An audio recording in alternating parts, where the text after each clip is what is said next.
In this week, Parsha Behar Bechukotai, we learn some very important mitzvot and very important issues which are relevant to us today as they were at the time of Torah, when the biblical times. First, in Parsha Behar, which is the first part of this two Parsha portion, we discussed Shemitah. It's the same way as the 7-day week ends up in Shabbat, which is day of rest. The 7 years is a Shabbat, the 7th year is a Shabbat for the land. When the land gets rest, it means that the farmer for 6 years can work the land. He can sow and do the pruning and harvesting and get the fruits and the vegetables from the land so he can sell them for money. But in the 7th year, the year of Shemitah, the land must be allowed to rest. And there can be no planting or harvesting or any kind of farming work on that land. Instead, anything that grows becomes free for all. Anybody who wants to can go and collect whatever, pick whatever fruits or vegetables, because they still grow in there anyway, right? And enjoy. It means that rich and poor people, domestic animals and wild beasts could go to those fields in the 7th year in Israel, and in order to eat, get anything they want, fruits, veggies, etc. Poor and rich were spending time together collecting whatever they could collect from those fields. In itself, an interesting concept. It teaches the rich people about life of ordinary people or even poor people, and somehow softens their heart in order to be more charitable, more caring about the not so lucky part of the society. After 7-year cycle of Shemitah, so 7 times 7, 49, the next year, the 50th year, is called the Yovel, or the Jubilee year. And this is again the year when the land is resting, so it actually works out in months in 7 times, 2 years in a row. And it's also the time when all the slaves or servants go free. And all property which was purchased during the cycle of the 50 years, over the years was purchased, goes back to the original owners. And there are very strict rules regarding that. That means that whenever somebody buys a plot of land, he knows that he will keep it only for a certain period of time until the year of Yovel. And then the land will go back to the original owner.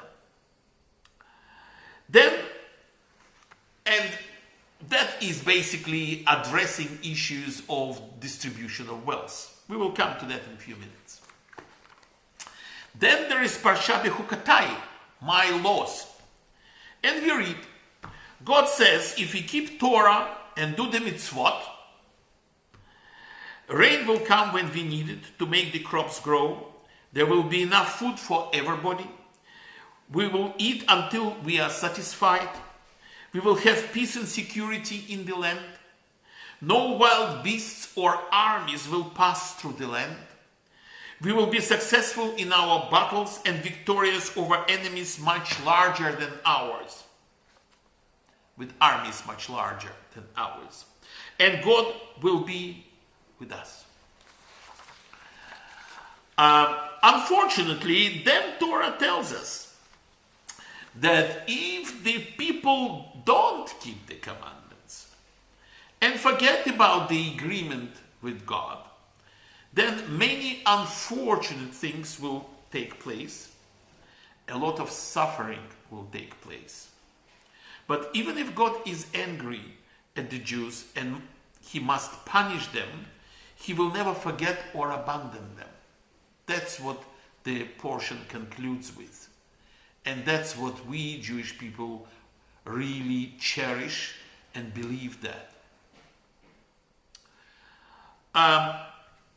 There are many reasons why these two portions are read together every year, and many questions about them separately as well.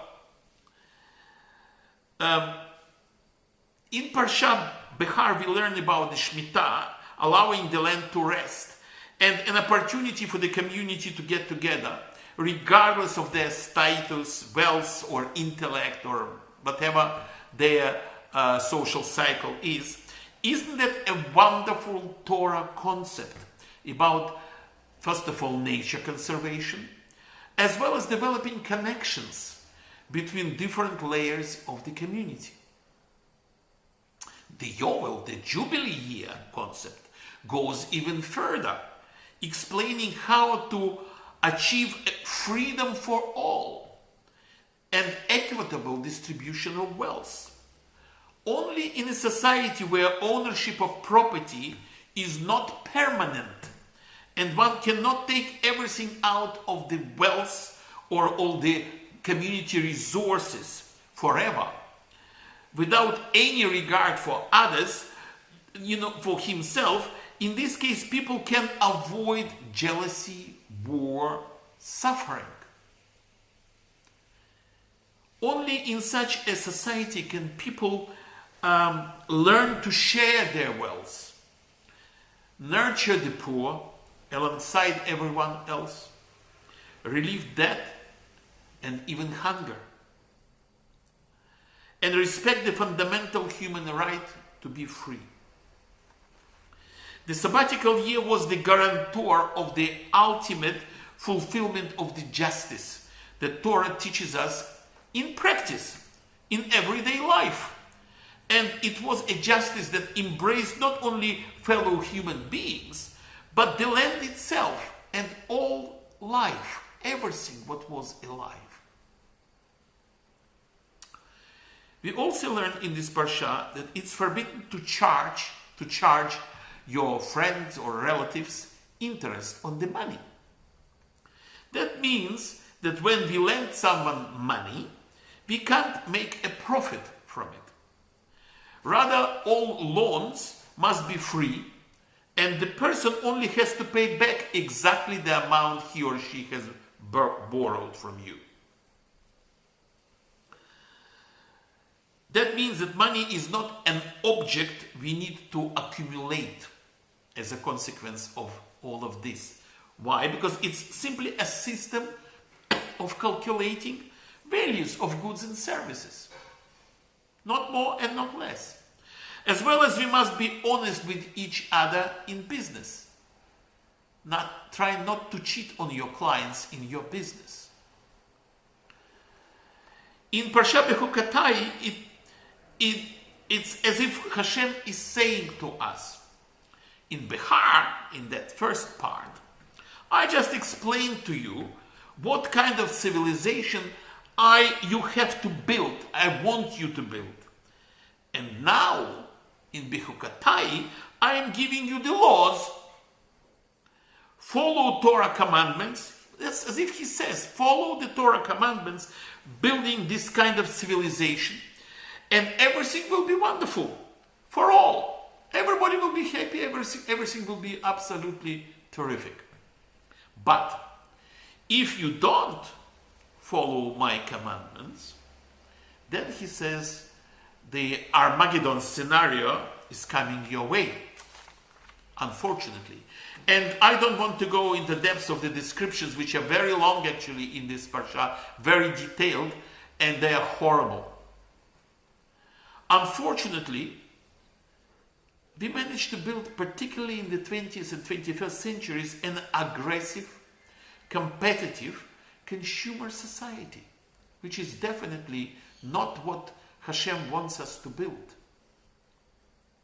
From cradle to grave, we are bombarded by the ideas of happiness through wealth, unlimited acquisition of money, superior positions, status symbols, consumerism, etc. You all know exactly what I'm talking about. We are brainwashed to acquire by the brand names, designer labels, simply in order to stand out from the group, to show off one's personal wealth and ability to spend. That's what it's all about, actually. Sometimes it's actually even worse. It's the kids showing off the parents' wealth. So the kid himself did not make an effort even to earn this money. But he or she is showing off how wealthy my mom and dad is, as if it's their own achievement, which is actually harmful to the parents and the child in question, as well as to the whole society, because we are selling our moral standing, our morals, for the designer labels, for the show-off mentality. This pandemic we experience right now is just a warning. I want to finish with the words of Rabbi Jonathan Sachs, and he says as follows: I believe that being warned of the bad helps us to choose the good. Too often we make the wrong choices because we don't think of the consequences. That's how global warming happened. That's how financial crashes happen. That's how a society loses their solidarity. Too often people think of today, not the day after tomorrow. The Torah painting in the most graphic details what can happen to a nation when it loses its moral and spiritual bearings. It's speaking to us in every generation, saying, beware, take note, don't function on autopilot. Once a society begins to fall apart, it is already too late.